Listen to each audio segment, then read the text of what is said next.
नमस्कार। आज हम इंटरनेट की दुनिया की कुछ बहुत ही बुनियादी पर ज़रूरी चीज़ों पर बात कर रही हैं। हाँ, वो चीजें जो हम रोज इस्तेमाल करते हैं पर शायद सोचते नहीं कि ये हैं क्या। बिल्कुल, जैसे IP address, world wide web, web browser और सर्च इंजन। हमारे पास एक लेख भी है, इंटरनेट की मूल बातें, जो इन्हें थोड़ा आसान करके समझाता है। हाँ, ये चारों चीजें मिलकर ही हमारे ऑनलाइन एक्सपीरियंस को बनाती हैं असल में। तो चलिए इन्हीं को थोड़ा और समझते हैं। शुरुआत करते हैं आईपी एड्रेस से। ये सुनने में आता है कि हर डिवाइस का अपना एक पता होता है इंटरनेट पर, जैसे हमारे घर का होता है। हाँ, बिल्कुल सही। आईपी मतलब इंटरनेट प्रोटोकॉल एड्रेस। ये समझिए अंकों का एक सेट है। इसी से नेटवर्क पर आपके फोन या लैपटॉप की पहचान होती है। डेटा कहाँ भेजना है ये इसी पते से तय होता है। एक तरह का डिजिटल पोस्टल कोड है ये। अच्छा, और मैंने सुना है कि इसके भी प्रकार होते हैं, कुछ पुराना कुछ नया। हाँ। पहले जो सबसे ज्यादा चलता था और अभी भी काफी चलता है वो है IPv4 वर्जन 4। IPv4? जी, ये 4 नंबरों का सेट होता है, डॉट से अलग किया हुआ, जैसे 192.168.1.1 टाइप का। हाँ, देखा है मैंने ऐसा। इसमें दिक्कत ये थी कि करीब 4.25 अरब पते ही बन सकते थे। 4.25 अरब, ये तो बहुत लगता है। लगता है, पर जब इतने सारे फोन, कंप्यूटर और अब तो घर की लाइटें और फ्रिज भी इंटरनेट से जुड़ने लगे तो ये पते कम पड़ने लगे, मतलब लगभग खत्म ही हो गए थे। अरे, तो फिर आया IPv6, इंटरनेट प्रोटोकॉल वर्जन 6। ये नया है और काफी अलग दिखता है। ये हेक्साडेसिमल में होता है, मतलब नंबर्स और A से F तक के अक्षर यूज होते हैं। काफी लंबा होता है। अच्छा, जैसे वो लेख में उदाहरण था 2001.0db8 करके कुछ। हाँ, वही।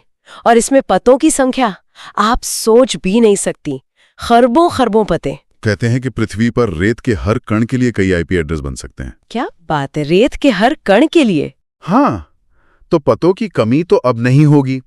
और ये सिर्फ ज्यादा पते ही नहीं देता, ये अक्सर तेज और ज्यादा सुरक्षित भी होता है। तो IPv4 समझ लीजिए गुजरा जमाना था, IPv6 ही भविष्य है।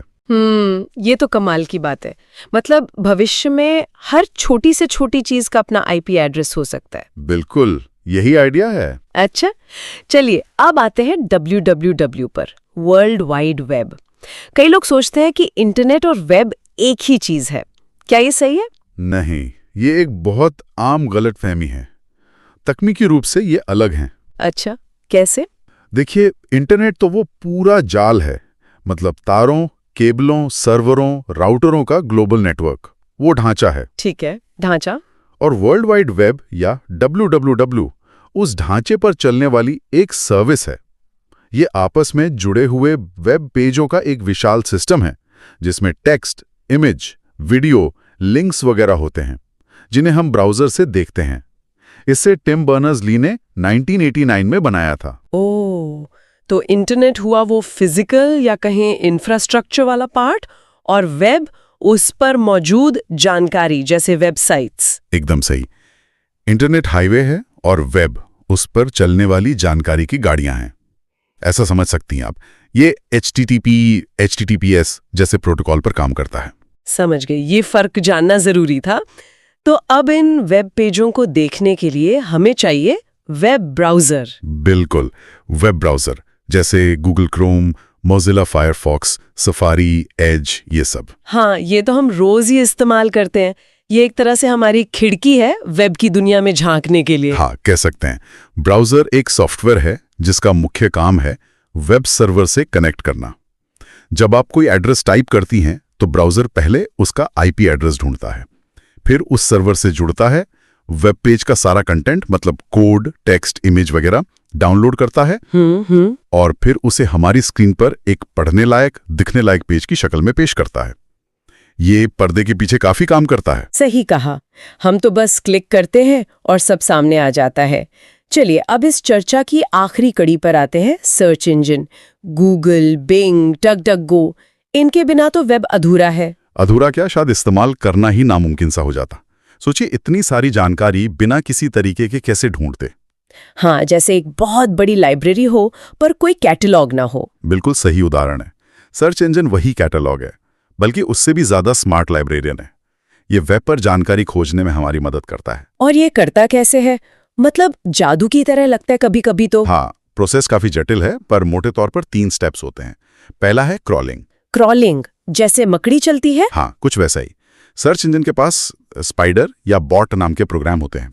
ये लगातार इंटरनेट पर घूमते रहते हैं, एक लिंक से दूसरे लिंक पर जाते हैं और नए या बदले हुए वेब पेजों को खोजते हैं। अच्छा। दूसरा स्टेप इंडेक्सिंग। जब ये बॉट्स पेज ढूंढ लेते हैं तो सर्च इंजन उस पेज के कंटेंट को समझता है, उसमें क्या लिखा है, कौन सी इमेज है वगैरह, और इस जानकारी को एक बहुत बड़े डेटाबेस में स्टोर करता है। इसे इंडेक्स कहते हैं।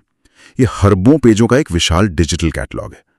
क्रॉलिंग और फिर इंडेक्सिंग। और तीसरा है सर्चिंग या रैंकिंग। जब आप या मैं कुछ सर्च करते हैं, हाँ। कोई कीवर्ड डालते हैं, हाँ। तो सर्च इंजन फौरन अपने इंडेक्स में जाता है और उस कीवर्ड से मिलते जुलते सबसे प्रासंगिक, सबसे उपयोगी पेज ढूंढता है। और सिर्फ कीवर्ड ही नहीं देखता, वो सैकड़ों और चीजें देखता है। पेज कितना भरोसेमंद है, कितना नया है, कितने लोग उसे पसंद करते हैं, और फिर नतीजों को रैंक करके हमारे सामने पेश करता है। सबसे अच्छा नतीजा सबसे ऊपर।